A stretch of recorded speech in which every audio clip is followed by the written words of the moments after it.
Hi guys, welcome back to my channel. I don't know if people even still say that. It's been forever since I recorded a YouTube video, but I figured that I would record about Arizona because I am going back there in a couple weeks, and I feel like every time I go, people reach out to me and ask my recommendations. I'm not like an expert or anything, but I have been there quite a few times.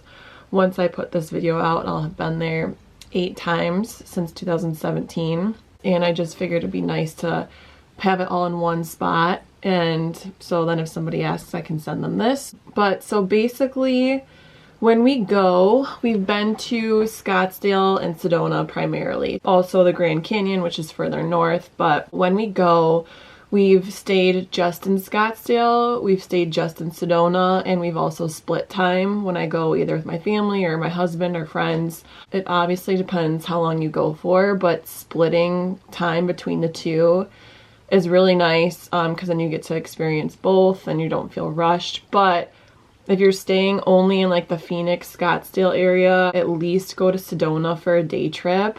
Everyone I talk to when I talk about Arizona, I'm like, you have to visit Sedona at least one time in your life. So if you're already going to be in the state, make a day trip. That brings me to my next thing, just about like how far apart things are. Obviously you could look it up, but if you're going to be in the Scottsdale area, it's about 2 hours north going to Sedona, and then from there another 2 hours north to the Grand Canyon. And then another favorite spot I have is the Antelope Canyon, which is another 2 hours from there.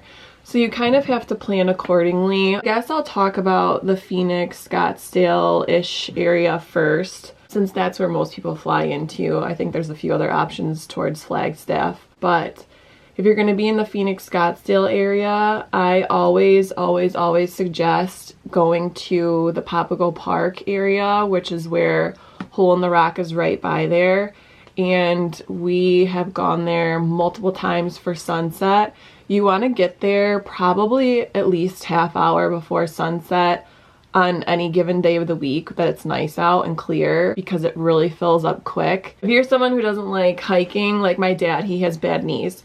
Even he can do this walk no problem because it's not even 5 minutes. It is uphill a little bit, but you can take your time. And then kind of right over there is the Botanical Gardens. It's just like a walk through. You get to see mostly different types of cactus. They've got different types of flowers. But I will say, don't go during the day if it's going to be hot out. We did that last time and it was not as enjoyable. I know they have stuff at night. The cactuses are kind of more lit up, and I think that would be a cool experience. I've never done it. I've seen pictures, but I think that would be a really good option to still be able to see it and not die of heat. The next thing is, it's called Scottsdale Quarter, and it's mostly shopping, restaurants too, but they also have this little, like, there's like water fountains that kids can kind of run through, lined with palm trees, and they're lit up at night. So when you're walking around there,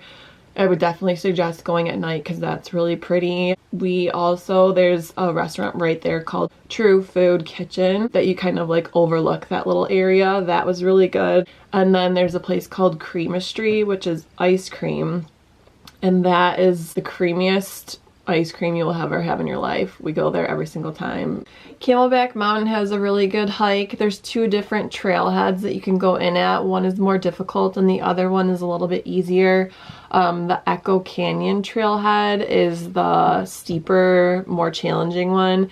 And then we did the Cholla Trail. I would say that's a really good hike, that if you're looking for something in between of something that's easy and difficult, I thought it was a really good workout. You didn't go all the way to the top. I think you can go for a long time. I believe you can go up one end and then like go over and come down the other side. Parking is a little tricky over there just because it's kind of it's like down side streets. Like there's residential area all around it.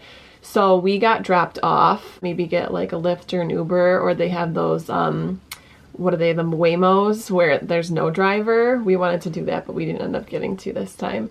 But that would be good. Or I believe there's like an overflow lot in the area, but arrange for some sort of parking or prepare to walk to get over there. But I really enjoyed that hike as well, especially since there's not as many hike options as there is in Sedona. If you still want to get best of both worlds, I would say do Camelback for sure. Alright, the other thing that's in that area is the Tempe River, and we've done donut boat rentals, and those are so much fun. Like, even if you don't know how to drive a boat, they're just very easy. They go super slow. You can fit, I think, like 8 people, maybe even more on there. We've done that with our family. It's an hour rental, and I want to say it was like $100. It was very affordable, especially if you're doing it with a group and you can split it up. We brought like our own little snacks. I don't know if you're allowed to bring food and drinks, but they definitely don't check your bags. Just saying. We have also done kayaking on the Tempe River. So they have a ton of different like rental options. There's different types of boats that you can get. Not big boats, but like the 2-person type ones. I think they have like pedal boats, paddle boards, the kayaks obviously, and then the donut boats. So there's a ton that you can look up. Just type in Tempe River rentals and I'm sure a million will pop up. Something else we have done that's also not in the Phoenix area, but if you're going to be staying there, it's not a bad drive. I think this was 2 hours away, kind of southeast. It's called Kartchner Cavern, and that is literally like caves. They take you on these tours. I think ours was about 45 minutes, and they take you down into the cave and just tell you all about it. They stop a lot, but there is quite a few stairs, so if that's something that you don't like, I would maybe avoid that. But that was really cool to see, just everything. They have it like lit up really nice, and I thought 45 minutes was a good amount of time. Our group was a little bit big, so I would suggest kind of staying by the guide if you really want to hear everything. I didn't mind like if there were some things I couldn't hear just because it was so pretty down there. It's always going to be the same temperature. I believe they said it stays around, what was it, like 60 degrees? So not cold, not hot, especially while you're walking. I feel like that's like the perfect temperature.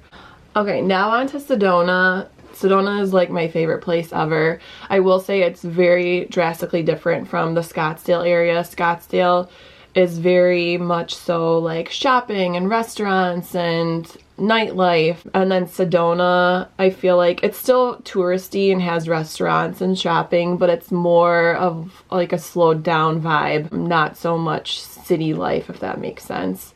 So a couple of our favorite things to do in Sedona would be, we've done the pink Jeep tours. They're like famous for those. There's different ones that you can do as far as how rugged you want your path to be. You can do like flat tours, you can do ones that are mildly rugged, and then you can do ones that are straight up. You feel like you're gonna slide down the side of a mountain. Those were really cool just because you kind of get to go off the beaten path of being in the town.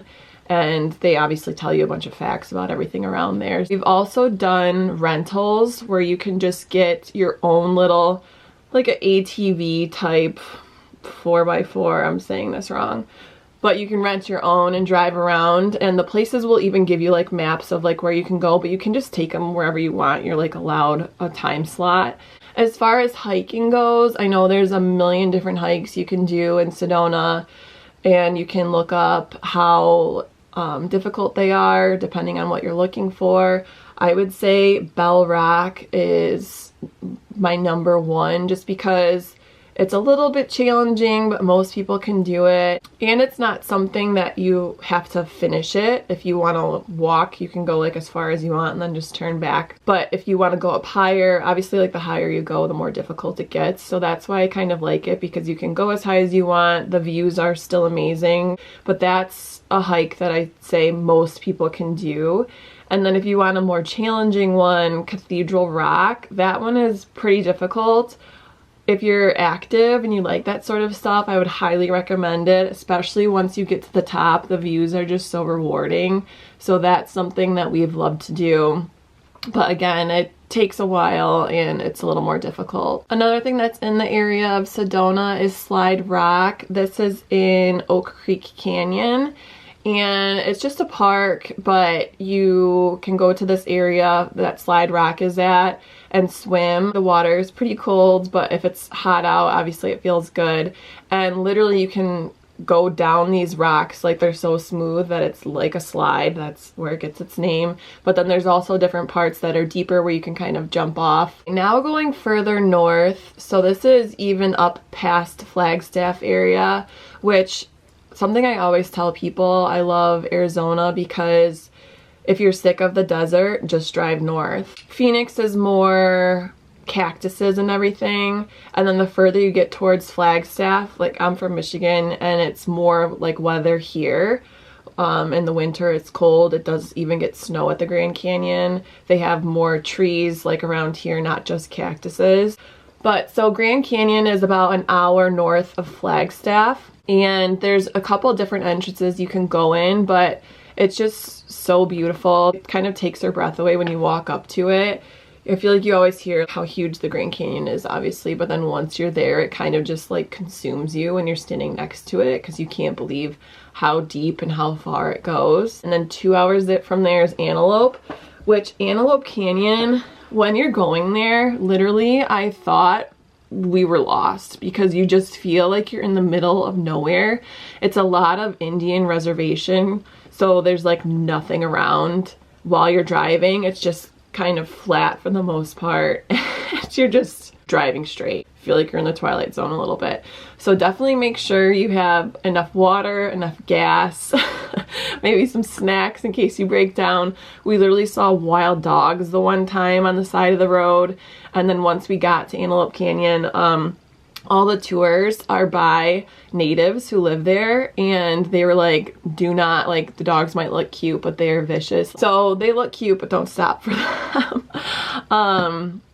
But yeah, so you just keep driving, you're on the right track. It feels like you're going nowhere, but it's cool because even when you're making that drive, there's mountains in the distance that have like snow caps. And then once you finally get there, it's in, I believe it's called Page, Arizona. You can do the upper or the lower canyons. We have done both. And while you're on these tours, obviously they're telling you all these facts, but the guides are so good. I've done it a couple times now, and they just stop for photo ops. They tell you so many different things. They have like the best angles and the lighting, and they tell you like when to look up at certain points.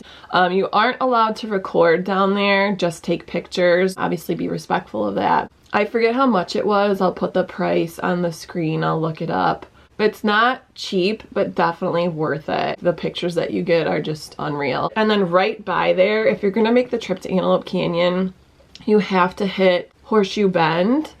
It's so close. Let me look up how far it was. Okay, yeah, 20 minutes. So if you're gonna do it, if you're gonna make that drive, you have to do both. Horseshoe Bend is beautiful. That's a little bit of a long walk from the parking lot. Less than a mile, but it's just so pretty when you get up there. Again, it just kind of like consumes you. You're just like looking down on this water surrounding this little formation, and it's just really pretty. I think they have things that you can rent, kayaks. I'm pretty sure I've seen people down there. Maybe I'm making that up. I'm almost positive I saw people down there. There must be something you can look up and rent, which would be awesome, but seeing it from the top is amazing. And the walking's the longest part. Once you're up there, obviously you just take a few pictures. You can stay as long as you want, but yeah, it's just a really good photo op. Something else I forgot to mention for Sedona area is Chapel of the Holy Cross. If you don't want to make the walk, there's a guy who comes back and forth to the parking lot with a golf cart, so he'll kind of cart you up. Sorry if this is crooked. It was. Oh well. So he'll take you up, but you kind of go up this ramp, probably a few minute walk, and then the views are just beautiful. Obviously the chapel's up there, so if you're religious or anything, even if you're not, you can kind of appreciate just the beauty of it. There's all these windows in there that you can look out, and then surrounding it there's this kind of bench perimeter, and both sides of it, it's just like so pretty to take pictures. And then at nighttime it's lit up, so that's really beautiful too. So that's another thing in Sedona, just a quick little walk up there to see it. I will also say that in Sedona, it's a, what is it called, where you're not allowed to have certain lights at night? Dark Sky Initiatives. basically just to preserve that there's not so much street lights and lights from the businesses that interfere with seeing the stars. Literally seeing the stars out there is amazing. Okay, I think that's pretty much everything that we do when we go. Obviously there's other things that you can do. I'm sure there's things that I've never done, but those are the main things that we always like to do that I just wanted to share. I guess I can talk about the restaurants really quick. So in the Scottsdale area, there is one called Hula. That's kind of a more casual place, but the food is so good and their happy hour is amazing. We get a ton of the appetizers and the drinks are so good. So I would definitely recommend checking that out. They have a few different locations around there. For breakfast, we love Butters. There's also a Butterfields. I'm pretty sure they're affiliated. They have a very similar menu, if not the same. I think they're like sister restaurants. Everything that we get, whether you like sweet or savory, you have to check that out. Specifically, they have, it's like a cinnamon roll pancake. I don't really ever get sweet stuff for breakfast, but we'll get one of those for the table and I'll split it and it's amazing. I mentioned the True Food Kitchen. That was in the Scottsdale quarter. Chelsea's Kitchen, great for dinner, inside or outside. It's really cute inside, but then outside they have string lights and it's kind of surrounded by these trees. So that's really pretty. Snooze is another great breakfast spot. And then the Breakfast Club. And then the last one on my list for the Scottsdale area is Buck and Ryder, which is like an oyster bar. They have obviously other things besides oysters, but I've heard their happy hour is really good. We did not go for happy hour, we went for dinner. But they had people like in line for the happy hour before we got there. And they have indoor outdoor seating there. It's a little more upscale, obviously, like oysters, seafood I feel like is a little bit more expensive, but we loved that. And then for the Sedona area, somewhere that we've always gone is the Hudson. It's pretty inside, but outside at sunset, if you can reserve a table out there or wait for one, that is totally worth it. It's just a very cool patio setting and it's kind of tucked away in like a shopping center strip. And then Mariposa, that's another expensive one. If you want to check it out but not break the bank, then go for drinks and apps around sunset because it's just so pretty there. Javelina Cantina is another good one. That's Mexican food. They do have this little outdoor area where Javelina have come up. You can kind of like look down over the railing and there's Javelina. Mostly we've gone and there's raccoons down there. I think because people give them the chips. But Javelina, if you've never seen one of them, Google it or I'll put a picture on the screen. They're freaking ugly. They look like wild pigs and I've heard that they're mean. I've never seen one in person. Okay, and then this last one on my list is gonna sound funny. It's Chipotle. And then there's also a Wildflower Cafe that's right by there, but it's for the views. There's this, you can like go to Chipotle, go to the Wildflower Cafe, but then there's kind of like this common area where you can go and sit and it's like there's a railing but it's overlooking all the red rocks. It is just so pretty. I think I've covered just about everything. Obviously this video is a little bit longer, but I wanted to get everything in there just depending on what your trip looks like, what areas you're staying in, and what's worth it to make the drive based on where you're going to be staying. I guess if you have any other questions, feel free to leave them below and I'll try to answer them. I'm going again in 2 weeks, so if there's anything else, I'll add it to the end of this video, any new places that we go to. But I hope you enjoyed, I hope this was helpful, and I will see you in the next one.